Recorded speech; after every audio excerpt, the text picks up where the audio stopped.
దేవుని నామమునకు మహిమ కలుగును గాక.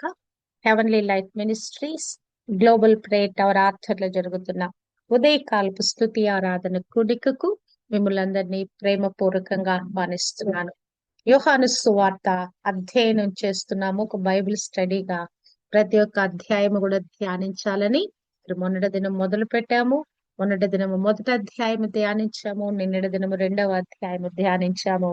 ఈ ఉదయ కాలము యోహాను సువార్త 3వ అధ్యాయము మరి స్టడీ చేద్దాము.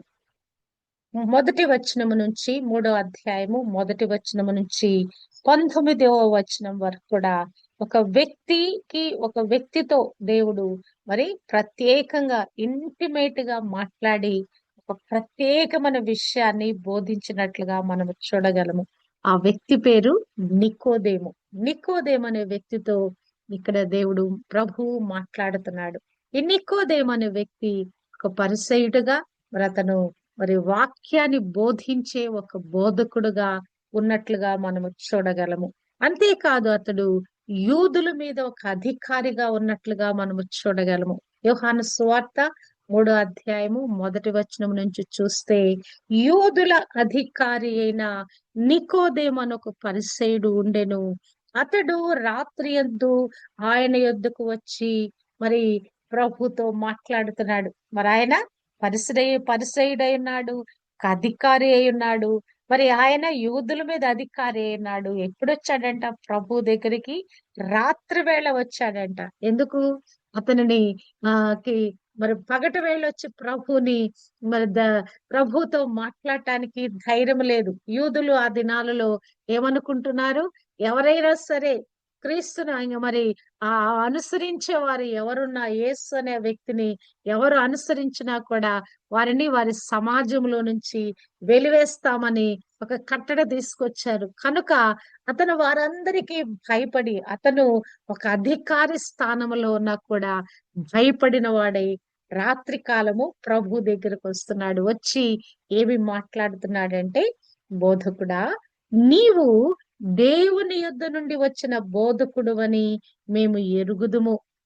అయ్యా, మాకు కలిగిన నాలెడ్జ్ లో, అండర్స్టాండింగ్ లో నుండి అయ్యా నీ యొద్ద నుంచి వచ్చామని మేము ఎరిగి ఉన్నాము. దేవుడు అతనికి తోడై ఉంటేనే కాని నీవు చేయుచున్న సూచక క్రియ ఎవడు చేయలేడని ఆయనతో చెప్పాను. ఇంతవరకు అయ్యా ఈ భూమి మీద సూచక్రియలు చేశారంటే ఇది దేవుని వలన మాత్రమే సాధ్యము. దేవుడు ఎవరైతే సూచక క్రియ చేస్తున్నారో వారికి దేవుడు తోడుంటే తప్ప ఈ సూచక క్రియలు చేయలేరయ్యా. అందును బట్టి నేను ఏమి గ్రహించానంటే నీవు దేవుని యొద్ద నుంచి వచ్చిన బోధకుడు అని నేను గ్రహిస్తా ఉన్నాను. చాలా సార్లు మనకి ఏదైనా ఒక విషయం గురించి అవగాహన ఎలా కలుగుద్ది? మనం విన్నదానిని బట్టి, మనము కనులారా చూచిన దాన్ని బట్టి, ఆ విషయాన్ని బట్టి మనకు ఒక అండర్స్టాండింగ్ వస్తాం. మనం చాలా సార్లు మనం చూడకుండానే, కళ్ళారా చూడకుండానే చెప్పిన మాటలను బట్టే మనం చాలా అవగాహన పడతాం. చాలా ఒక దాని మీద మనం ఒక అవగాహన పెంచుకుంటాం. వాళ్ళు ఎవరో మనకు తెలియరు, ఫలానా వాళ్ళు చెడ్డవాళ్ళు అని చెప్తే అది ఈజీగా మనం నమ్మేస్తాం. ఫలానా వాళ్ళు మంచి వాళ్ళు అని చెప్తే కూడా నమ్మేస్తాం. చెడ్డవాళ్ళు అని చెప్పిన దాన్ని ఇంకా ఈజీగా మనం నమ్మివేస్తాం. కానీ ఎప్పుడైతే మనం కనులారా చూచి మరి గ్రహిస్తామో అది మన హృదయాలలో ముద్రించబడింది. చెప్పిన మాటలు, చెప్పుడు మాటలు మనం విన్నాయి కొద్దిసేపు మనలో పనిచేస్తాయి, గాని చూచిన విషయాలు, చూచి అర్థం చేసుకున్న విషయాలు మన హృదయాలలో ముద్రించబడతాయి. ఇక్కడ ప్రభుని ఆయన గమనిస్తున్నాడు. కానా విందులో చేసిన సూచక్రియ ఆయన గమనించాడు. అంటే అప్పుడు అయ్యో మరి అక్కడ రాయబడిన మాట, శిష్యులు ఆ యొక్క అద్భుతాన్ని బట్టి, సూచక్రియను బట్టి ప్రభునందు విశ్వసించారు అనే మాట రాయబడింది. ప్రభు యొక్క శిష్యులే కాకుండా కన్నారు వారు కూడా కొద్దిమంది ప్రభును విశ్వసించినట్లుగా ఈ సూచక క్రియను బట్టి మరి అనేక మంది విశ్వసించినట్లుగా కూడా మనము పోయిన అధ్యాయంలో నేర్చుకున్నాం. అంటే ఆ విశ్వసించిన గుంపులో ఈ యొక్క నికోదేము కూడా ఉన్నాడన్నమాట. ఈయన ఇంత అద్భుతం చేశాడంటే ఈయన పరలోకం నుండి పంపబడిన వాడు. ఈ భూమి మీద నివసించే ఈ మానవులకి ఈ కార్యము చేయుట అసాధ్యమైన పని. ఈయన ఖచ్చితంగా పరలోకం నుంచి వచ్చిన వాడే అని చెప్పేసి ఆయనకి ఒక నిర్ధారణ కలిగింది. ఇప్పుడు ప్రభు అతనితో ఒక సంభాషణ మొదలు పెట్టాడు 3వ వచనములో. అందుకు యేసు అతనితో, ఒకడు క్రొత్తగా జన్మించితేనే కాని అతడు దేవుని రాజ్యమును చూడలేడని నీతో నిశ్చయముగా చెప్పుచున్నాను అనెను. వా ఆ పరిసయ్యుడు, ఆ యొక్క నికోదేముకి ఎంత గొప్ప భాగ్యం కలిగిందండి. ఈ మానవాళికి మరి దేవుడు అనుగ్రహించిన ఈ రక్షణ భాగ్యం గురించిన ఒక బోధ ఇతనికి చేయబడింది. ఆ మర్మము ఇతనికి బోధించబడింది. అసలు మానవుడు ఎలాగున మరి లోకంలో ఈ భూమి మీద జీవించగలని గాని ఒక నూతన వ్యక్తిగా ఎలా మార్చబడతాడు, ఒక క్రొత్త వ్యక్తిగా ఎలా మార్చబడతాడు అనే విషయాన్ని, అసలు ఈ యొక్క అద్భుతమైన సత్యాన్ని ఇక్కడ ప్రభు నికోదేముతో మాట్లాడుతున్నాడు. ఒకడు క్రొత్తగా జన్మించితేనే కాని అతడు దేవుని రాజ్యమును చూడలేడని నీతో నిశ్చయముగా చెప్పుచున్నాను అనెను. నీవు దేవుని రాజ్యాన్ని చూడాలనుకుంటు, నువ్వు బోధకుడుగా ఉన్నావు, ఇశ్రాయేలుకు అధికారిగా ఉన్నావు, మరి నువ్వు పరిసయ్యుల గుంపులో ఉన్నావు. నువ్వు పరిసయ్యులు ఏం నమ్మేవాళ్ళు? పునరుద్ధానం ఉందని నమ్మేవాళ్ళు. ఆ గుంపులో ఉన్నావు నువ్వు. అయినను ఒక సత్యం ఏంటంటే గనక నీవు ఆత్మలో ఒక నూతనంగా జన్మించాలనే సత్యాన్ని ఇక్కడ అతనికి బోధిస్తున్నాడు. అందుకు నికోదేము, ముసలివాడైన మనుష్యుడు ఎలాగు జన్మింపగలడు? రెండో మారు తల్లి గర్భమందు ప్రవేశించి జన్మింపగలడా అని ఆయనను అడుగగా, ఇక్కడ మనం చూసినట్లయితే ఆయన వయసు ఏంటో మనకు తెలియదు గాని, కొంచెం నడి వయసు దాటి, మధ్య వయసు దాటి, నడి వయసు దాటి, కొంచెం మరి వృద్ధాప్య ఛాయల్లోకి వెళ్ళినటువంటి ఒక వ్యక్తిగా ఉన్నట్లుగా మనం అనుకోవచ్చు. అంటే అతను ఉన్నటువంటి ఆ ఏజ్ ను బట్టి ఒక ముసలివాడిగా, ఒక పెద్దవాడిగా ఉండి ఉండొచ్చు ఆయన. అధికారి అని రాయబడింది కదా. కాబట్టి అతనికి ఒక సందేహం కలిగింది. ముసలివాడైన మనుష్యుడు ఎలాగున తిరిగి జన్మింపగలడు? రెండో మారు మరలా తల్లి గర్భంలో ప్రవేశించి జన్మింపగలడా అని ఆయనకి చాలా పెద్ద ఆశ్చర్యార్థకం అయిపోయింది. అందుకు యేసు ఇట్లనెను, ఒకడు నీటి మూలముగాను ఆత్మ మూలముగాను జన్మించితేనే కాని దేవుని రాజ్యములో ప్రవేశింపలేడని నీతో నిశ్చయముగా చెప్పుచున్నాను. హల్లెలూయా. దేవుడు ఒక గొప్ప సత్యాన్ని, ఒక క్రైస్తవ విశ్వాస మరి సత్యాన్ని ఇక్కడ మరి ఈ వ్యక్తికి బోధిస్తున్నట్లుగా మనము చూడగలం. ఒకడు నీటి మూలంగా జన్మించాలి, ఆత్మ మూలంగా జన్మించాలి. నీటి మరి బాప్తిస్మం ద్వారా జన్మించాలి, అభిషేకపు ఆత్మ ద్వారా మరలా తిరిగి జన్మించాలి. హల్లెలూయా కదా. మనమందరం కూడా నీటిలో మునిగినప్పుడు కదా, నైల్లో భూలోకానికి నేను చచ్చిపోయాను, ఒక నూతన వ్యక్తిగా నేను లేపబడ్డానని ఒక సాక్ష్యం మనం ఇస్తాం కదా. ఇదిగో నువ్వు ప్రభుని నమ్ముకుంటున్నావా? క్రీస్తు ప్రభు నువ్వు విశ్వసిస్తున్నావా? ఆయన నీ కొరకు చనిపోయాడని విశ్వసిస్తున్నావా? ఆయన నీ కొరకు పాతి పెట్టబడ్డాడని విశ్వసిస్తున్నావా? ఆయన నీ కొరకు తిరిగి లేచాడని విశ్వసిస్తున్నావా? ఆయన ఆరోహణమయ్యాడని విశ్వసిస్తున్నావా? ఒక రోజున వచ్చి నిన్ను తీసుకుని వెళ్తాడని విశ్వసిస్తున్నావా? ఇదే కదా మన పాపపు ఒప్పుకోలు. ప్రభు మన పాపముల కొరకు చనిపోయి తిరిగి లేచాడు. మరి ఆయన మరి ఆ మరణ పునరుద్ధానముల యందు విశ్వసించుట ద్వారా మనము కూడా ఆ నీటి బాప్తిస్మంలో నూతన వ్యక్తులుగా జన్మింపబడుతున్నాము. ఇక్కడ ఈ సత్యాన్ని ఈ యొక్క నికోదేముకి దేవుడు అర్థం చేపిస్తా ఉన్నాడు. ప్రభు ఆత్మ మూలముగా జన్మించాలి, నువ్వు నీటి మూలంగా జన్మించాలి. ఇది చేస్తే తప్ప పరలోక రాజ్యం వెళ్ళటానికి నీకు అర్హత లేదు. నువ్వు వెళ్ళాలంటే ఒక వీసా కలిగి ఉండాలంటే ఒక పాస్పోర్ట్ ఉంటేనే నువ్వు తర్వాత నువ్వు వీసా పొందుకోగలవు. ముందు పాస్పోర్ట్ ఏంటి? మరి ఇక రక్షణానుభవం, పాప క్షమాపణ అనుభవంలోకి నువ్వు రావాలి. ఆ నీటి బాప్తీస్ అనుభవంలోకి నువ్వు రావాలి. తర్వాత నువ్వు ఆత్మ బాప్తిస్మము నువ్వు పొందుకోగలవు. శరీర మూలముగా జన్మించినది శరీరమును ఆత్మ మూలముగా జన్మించినది, ఆత్మయును అయి ఉన్నది. హల్లెలూయా. శరీర మూలముగా జన్మించిందంటే మనం అందరం కూడా శరీర రూపంగా ఈ లోకంలో పుట్టాము. ఎప్పుడైతే నన్ను మీరు అంగీకరిస్తారో ఆత్మ మూలమైన వ్యక్తులుగా మీరు మార్చబడతారని ప్రభు ఇక్కడ మాట్లాడుతున్నాడు. మీరు క్రొత్తగా జన్మింపాలని నేను మీతో చెప్పినందుకు ఆశ్చర్యపడవద్దు. గాలి తనకిష్టమైన చోటును విసురును, నీవు దాని శబ్దము విందువే కాని అది ఎక్కడి నుండి వచ్చునో ఎక్కడికి పోవునో నీకు తెలీదు. ఆత్మ మూలముగా జన్మించిన ప్రతివాడును అలాగే ఉన్నాడు అనెను. ఇప్పుడు నీటి మూలంగా మనం జన్మించటం అంటే నీరుంది, నీటిలో మనము మునిగాము, తేలాము. దానికొక కారణం ఉంది, అక్కడ ఒక రుజువు కనిపిస్తా ఉన్నది.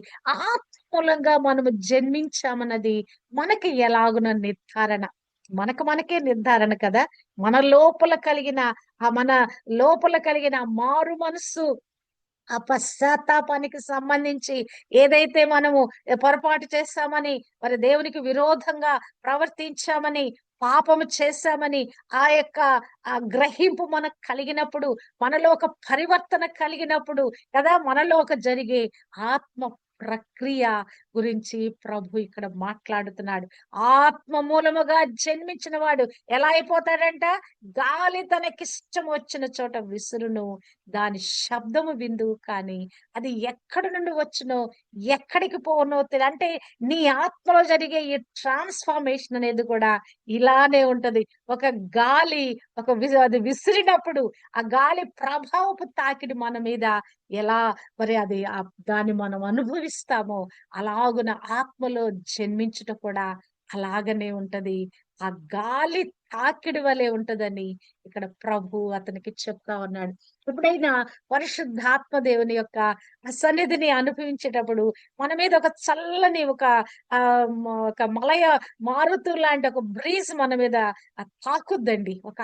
ఆ గాలి మనల్ని తాకుద్ది. ఎప్పుడైనా మీరు గమనించారో లేదు, ప్రార్థనలో మనం డీప్నెస్ లోకి వెళ్ళేటప్పుడు ఒక గాలి మనల్ని ఆవరించినట్లుగా అసలు ఆ వాతావరణం అంతా కూడా ఒక మధురమైనటువంటి ఆ గాలితో నింపబడినట్లుగా అనిపిస్తుంది. ఒక చల్లని గాలి మనల్ని తాకుతున్న అనుభవంలోకి మనము వెళ్తాము.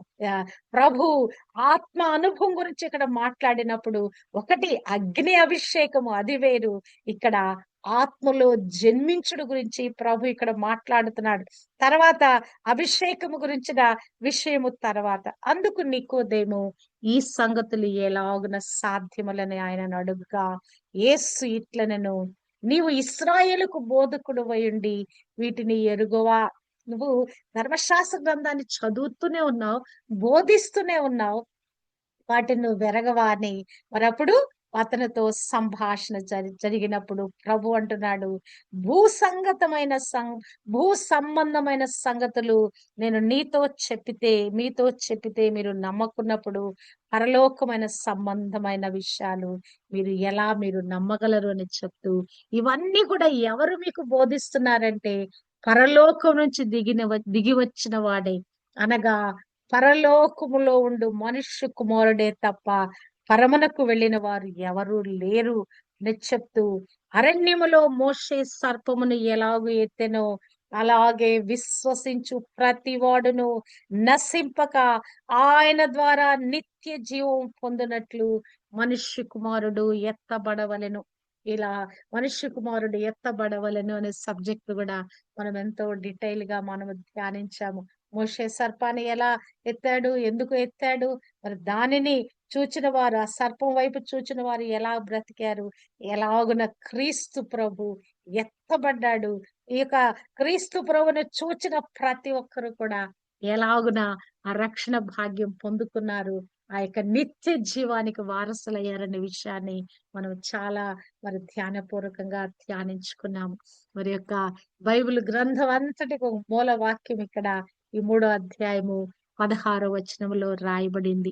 దేవుడు లోకమును ఎంతో ప్రేమించెను కాగా ఆయన తన అద్వితీయ కుమారునిగా పుట్టిన వాని యందు విశ్వాసముంచు ప్రతివాడును నశింపక నిత్య జీవము పొందునట్లు ఆయనను అనుగ్రహించెను. అబ్బా! దేవుని ప్రేమ, కొలవలేని ఆ ప్రేమ నా గురించి ఈ రాయబడిన మాట ఎంతో అనే పదానికి కంటిన్యూస్‌గా మనం మాట్లాడితే ఆ ఎంతో అన్న దానికి ముగింపు లేదండి. ఆ దేవుని ప్రేమకు కూడా మనము ఇంత అని మనం కొలవగలిగినంతగా మరి ఒక పరిమాణం కొలవగలిగిన ఆ పరిమాణం లేకుండా ఉందండి కదా! మరి దేవుడు ఎంతగానో ఈ మానవాళిని ప్రేమించాడు కదా! ఎంతమంది భూమి మీద పుట్టిన వాళ్ళు ఇప్పుడు 800 కోట్ల మంది ఉన్నారు. మరి ఇప్పటివరకు పుట్టి చనిపోయిన వాళ్ళు ఎన్ని కోట్ల, కోట్ల, కోట్ల ప్రజలున్నారు కదా! వీరందరిని కూడా దేవుడు ప్రేమించాడు కనుక ఆయన ఏం చేశాడు? తన అద్వితీయ కుమారుని ఈ లోకానికి అనుగ్రహింప చేశాడంతే. అయ్యో! ఈ లోకంలో ఉన్న ప్రతి మానవుడు కూడా ఆయన ఆ కుమారుని అనుగ్రహింప చేశాడు. కేవలం ఆయన నామమందు విశ్వసిస్తే చాలు. వాడు నరకము నుండి, అగ్ని నుంచి, నిత్య నరకాగ్ని నుంచి తప్పించబడి నిత్య జీవం పొందుకునేటట్లుగా ఆ కుమారుణ్ణి మనకు అనుగ్రహింప చేశాడు. ఎవరా కుమారుడు? అద్వితీయ కుమారుడు. జనితైక కుమారుడిని మన కొరకు, ఏకైక కుమారుడిని మన కొరకు అనుగ్రహింప చేశాడు. అనుగ్రహించుట, ఈ అనుగ్రహము అనే మాట దేవుడు మాత్రమే చేయగలిగిన పనండి. కదా! మానవుల దయందు, దేవుని దయందును వర్ధిల్లుచుండెను. ప్రభు గురించి రాయబడిన మాట. దయ వేరు, అనుగ్రహము వేరు. కటాక్షము, అనుగ్రహము ఇవి వేరండి. దేవుడు మనకి ఈ కుమారుడైన క్రీస్తుని ఈ మానవాళి కొరకు అనుగ్రహింప చేశాడంతే.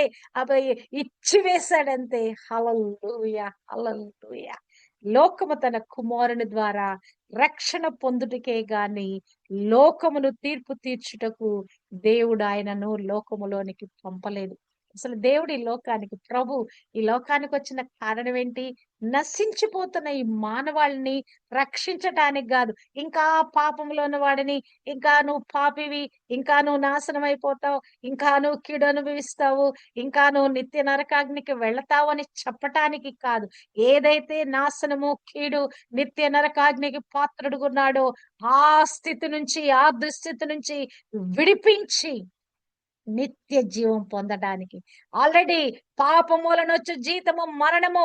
మరణమనే చట్టములో బిగించబడి ఆ యొక్క తీర్పు ద్వారా నిత్య నరకాగ్నికి వెళ్ళిపోతాడనే విధించబడిన ఆ శాపము నుంచి విడిపించబడి ఆ తీర్పులో నుంచి దాటించటానికి, ఆ దాటించబడటానికి క్రీస్తు ద్వారా రక్షణ పొందుకోటానికి ఆయనను అనుగ్రహింపచేశాడు. హల్లెలూయా! ఈ 18వ వచనములో రాయబడిన మాట, ఆయన యందు విశ్వసించు వానికి తీర్పు తీర్చబడదు. కదా! తీర్పులో నుంచి మనము జీవంలోనికి దాటించబడ్డాం. నిత్య జీవంలోకి మనము దాటించబడ్డాం. ఎలాగున అసలంత గొప్ప తీర్పు మానవుడు చేసే ప్రతి క్రియకు, ప్రతి ఒక్క పలికిన ప్రతి మాటకి ఈ భూమి మీద మనం ఏమేమి చేశామో, మన స్పృహ వచ్చిన దగ్గర నుంచి వాటెవర్ వి డిడ్ ప్రతి దానికి ఆ మూల్యము మనము చెల్లించాల్సిందే. కానీ ఎప్పుడైతే ఇక ప్రభువుని అంగీకరించి ఈ పాప క్షమాపణ పొందుకున్నామో, విశ్వసించు వానికి తీర్పు తీర్చబడదు. విశ్వసింపని వానికి వాడు దేవుని అద్వితీయ కుమారుని నామమందు విశ్వాసముంచలేదు గనక వానికి ఇంతకు మునుపే తీర్పు తీర్చబడెను కదా! ఆ తీర్పు తీర్చబడినప్పుడు దేవుని ఎదుట కోట్లాను కోట్ల ప్రజలు మరి చేరవచ్చినప్పుడు మరి ఒకవైపునేమో మరి తీర్పులో నుంచి నిత్య జీవులకు దాటించబడిన వారు, మరొకరేమో ఆ నాశనం అనే దండనము ఆ యొక్క తీర్పు విధించబడిన వారు మరొక వైపున ఉన్నట్లుగా మనము చూడగలము. ఏం చేయబడ్డాం మనము? ఆ యొక్క తీర్పులో నుంచి ఆ యొక్క మనం ఎక్కడికొచ్చాము? ఆ తీర్పులో నుంచి మనం బయటకొచ్చేసాము. కేవలము క్రీస్తుని అంగీకరించుట ద్వారా, క్రీస్తుని నమ్ముట ద్వారా, ఆయన నామాన్ని ఒప్పుకొనుట ద్వారా ఆ తీర్పులో నుంచి మనము దాటించబడ్డామండి. అబ్బా! ఎంత సింప్లెస్ట్ ప్రక్రియ. అసలిది ప్రభుని నమ్ముట అనేది, క్రీస్తు ప్రభుని సొంత రక్షకుడుగా అంగీకరించుట కదా. రోమీయులకు రాసిన పత్రిక మరి 10వ అధ్యాయంలో రాయబడిన మాటలు, ఒకడు హృదయమందు విశ్వసించును, నోటితో ఒప్పుకొనును, హృదయమందు విశ్వసించును. ప్రభు నా కొరకు చనిపోయాడని హృదయంలో విశ్వసిస్తున్నావు, అదే మాటలు నోటితో చెప్తున్నావు, మనలో రక్షణ కార్యం జరిగిపోయింది. ప్రభువా నన్ను క్షమించు అనగానే మన పాపాలన్నీ క్షమించబడతా ఉన్నాయి. ఇది ఎంత అద్భుతం అండి. యేసు నామములో మనం చేస్తున్న ప్రార్థనలు అసలు అవన్నీ కూడా మన హృదయంలోంచి పెళ్ళుబుకుతున్న మాటలు, పశ్చాత్తంతో మనం పలికి మాటలు అంటే ఇమ్మీడియట్ ఎఫెక్ట్ గా అయిపోతా ఉన్నాయి. ఆ యొక్క తీర్పులో నుంచి మనలను ఆ యొక్క జీవములోనికి తోడుకొని వెళుతున్నాయి. కేవలము క్రీస్తునందు విశ్వసించుట, మన కొరకు అనుగ్రహింపబడిన ఆ కుమారుడిని మరి మనము పొందుకొనుట ద్వారా, అనుగ్రహించబడిన అద్వితీయ కుమారుని మనం నమ్ముట ద్వారా, విశ్వసించుట ద్వారా యొక్క ఈ మిరక్కలు మనం పొందుకుంటున్నాం. మరి బెన్నిహిన్ అనే గొప్ప దైవజనుడు అంటాడు, the greatest miracle on this earth is salvation అంటాడు. గొప్ప అద్భుతం మన జీవితంలో మనం పొందుకున్న అద్భుతాలన్నిటిలో గొప్ప అద్భుతం ఏంటంటే ఈ యొక్క రక్షణ పొందుకోవటం, రక్షకుడైన క్రీస్తును మనము అంగీకరించుట. హల్లెలూయా. ప్రభు అంటున్నాడు, ఆ తీర్పు ఏంటంటే లోకములోనికి వెలుగు వచ్చిన గాని తమ క్రియలు చెడ్డవైనందున మనుషులు వెలుగును ప్రేమింపక చీకటిని ప్రేమించిరి. హల్లెలూయా. ఇక్కడ మరొక సాక్ష్యం, యోహాను సాక్ష్యం ఇస్తా ఉన్నాడు. మరి కొద్దిమంది వచ్చి మరి ఆయనను ఇదిగో మరి ఆయన బాప్టిజం ఇస్తున్నాడంట. బాప్తిజం ఇస్తా ఉంటే జనులు వచ్చి మరి మరి మారు మనసు కొరకైనా మారు యొక్క బాప్తిజం తీసుకుంటూ వస్తున్నారంట. మరి కొద్దిమంది వచ్చి ఆక్షేపణ చేస్తారు, ఏమనంటే ఇదిగో ఇదిగో బోధకుడా, అది ఎవడు నీ యోర్దానులను అవతల నీతో కూడా ఉండెను, నీవెవరిని గురించి సాక్ష్యం ఇచ్చితువో ఇదిగో ఆయన కూడా బాప్తిస్మ ఇచ్చుచున్నాడు, అందరూ ఆయన యొద్దకు వచ్చుచున్నారని అతనితో చెప్పిరి. అందుకు యోహాను ఇట్లనెను, తనకు పరలోకము నుండి అనుగ్రహింపబడితేనే కాని ఎవడును ఏమీయు పొందనేరడు. ఈ భూమి మీద నివసిస్తున్న మనమండి, దేవుని యొద్ద నుంచి ఈ కృప, ఈ అనుగ్రహం మనం పొందుకున్నాము గనక రక్షింపబడిన గుంపులో, ఆత్మ పొందుకున్న గుంపులో ఉదయకాలము మనము ఒక టీముగా మనము సమకూర్చబడ్డాము. ఇది దేవుని కృప, దేవుని ప్రణాళిక. పరలోకం నుంచి దేవుడు మన మీద పలకబడిన మాట. ఇలాగన వేకునే మరి ప్రార్థించే ఒక గుంపులోకి, స్తుతి ఆరాధన చేసే ఒక గుంపులోకి మనము చేర్చబడ్డామంటే పరము నుండి, పరలోకము నుండి అనుగ్రహింపబడితే తప్ప ఎవడు ఏమి పొందుకోలేడు. మనం ఈ భాగ్యాన్ని మనము పొందుకొని ఉన్నాం. హల్లెలూయా. ఇక్కడ చూచినట్లయితే మరి ఇక్కడ అప్పటికి ఇంకా యోహాను చెరసాలలో వేయబడలేదట.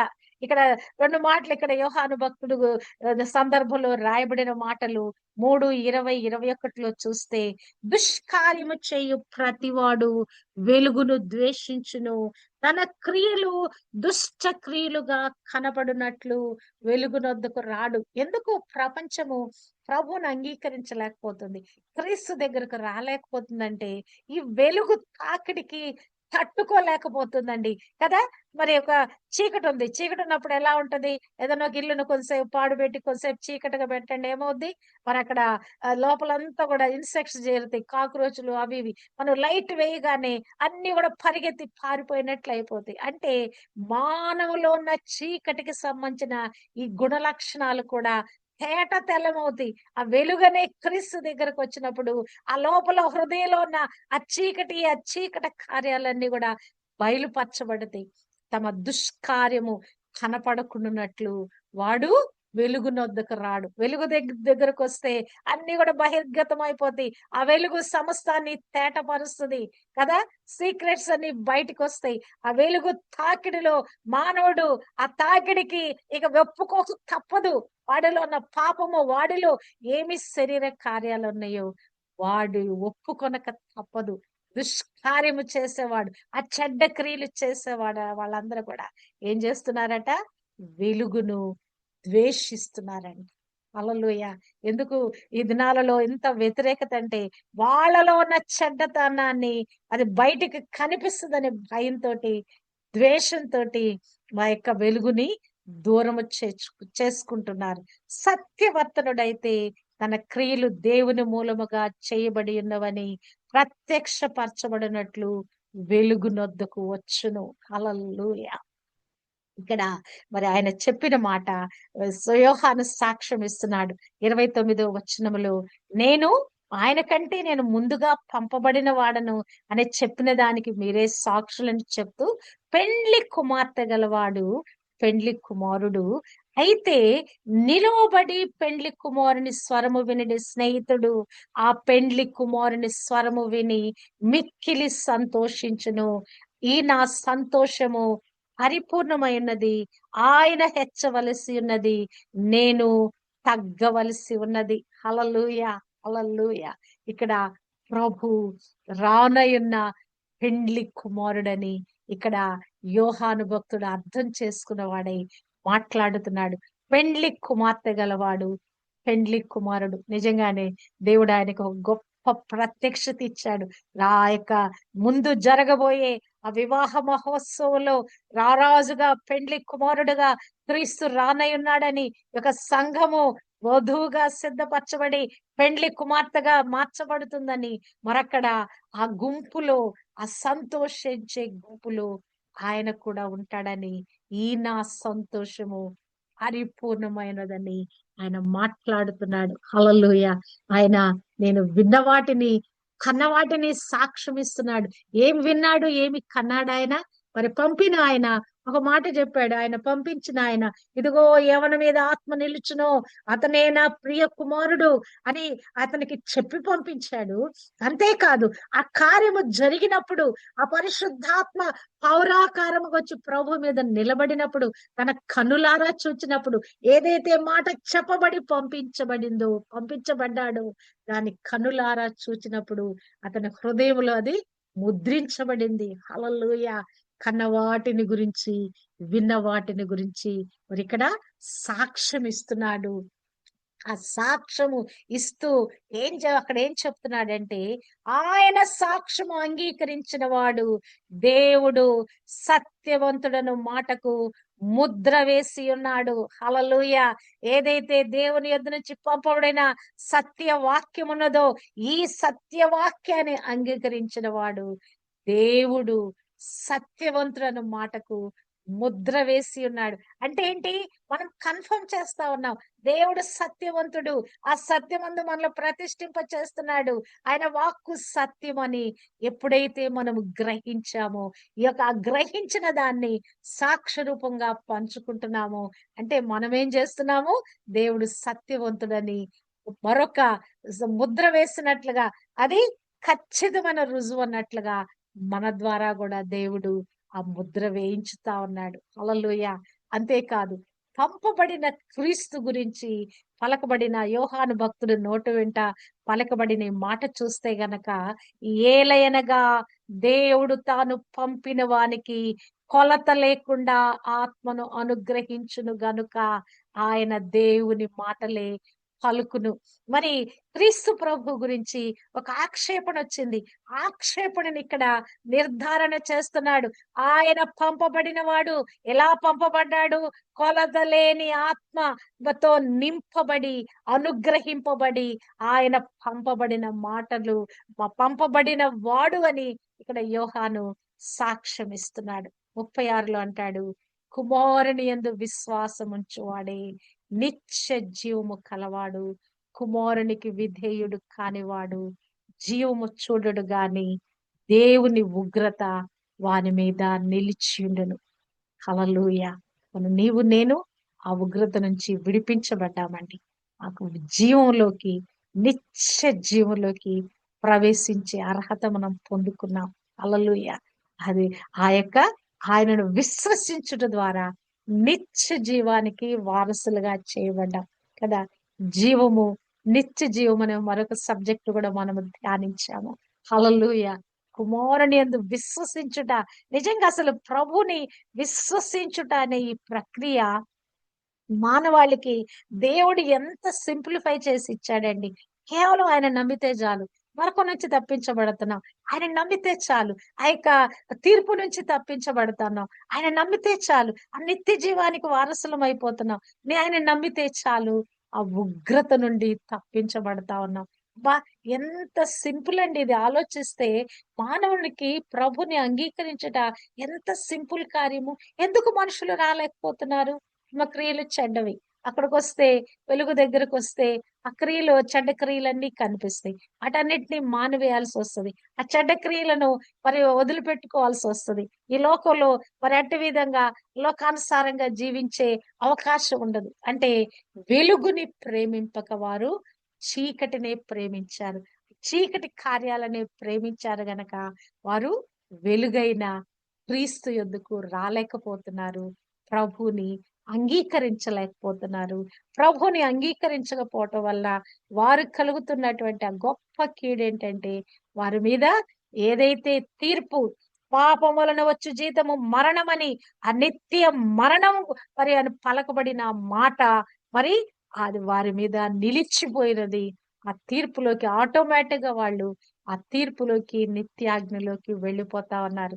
నీవు నేను కూడా ప్రభుని విశ్వసించిన వారమై ఆ ముసలివాడిగా ఉన్నటువంటి అధికారిగా ఉన్నటువంటి బోధకుడుగా ఉన్నటువంటి నికోదేముకు దేవుడు అర్థం చేయించిన విషయాలు మరొకసారి మనతో మాట్లాడుతూ ఎంత వయసు ఉన్న వాళ్ళైనా కూడా ఆ యొక్క మరి ఆ ఆ నీటి బాప్తిస్మం పొందుకోవాలని, ఆత్మ బాప్తిస్మం పొందుకోవాలని, ఇవి రెండు పొందుకుంటే తప్ప పరలోక రాజ్యంలోకి వెళ్ళలేమనే ఒక సత్యాన్ని ప్రభు ఇక్కడ నికోదేముకు బోధపరిచాడు.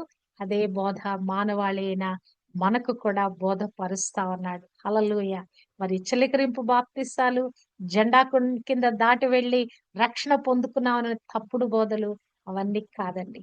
ప్రభు ఏ మాదిరిలో బాప్తిస్మమిచ్చి యోహాను యొద్దకు వెళ్ళి ఆయన కూడా మరి నీతి యావత్తు ఇలాగున జరగవలసినదని ఆయన ఎలాగున వెళ్ళి ఆ నీళ్లలో యోర్దాను నదిలో బాప్తిస్మము తీసుకున్నాడు. ఆయన పాప పశ్చాత్తాపం కొరకు తీసుకోలేదండి.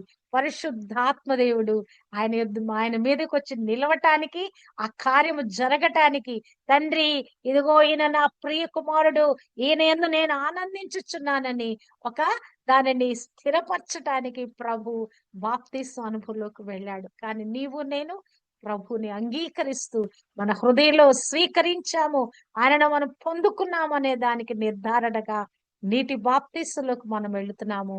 అందును బట్టి ఆత్మ బాప్తిస్మములోకి, ఆత్మ అనుభవంలోకి మనం వెళ్ళి ప్రభువుకి ఇంకను సమీపస్తులుగా నిరంతరము జీవం కలిగిన వారముగా ఆ నిత్య జీవానికి వారసులుగా ప్రభువుతోనే నిరంతరము కలిసి జీవిస్తూ ఆయనకు సాక్షులుగా ఉండటానికి మనం అందరం కూడా ఈ గ్రూపులో పిలువబడ్డాము కదా. యోహాను సాక్ష్యం ఇస్తున్నాడు. అదే సాక్ష్యము నీవు నేను కూడా సాక్ష్యం ఇచ్చులాగన మరి మనందరిని కూడా దేవుడు సిద్ధపరిచి ఉన్నాడు.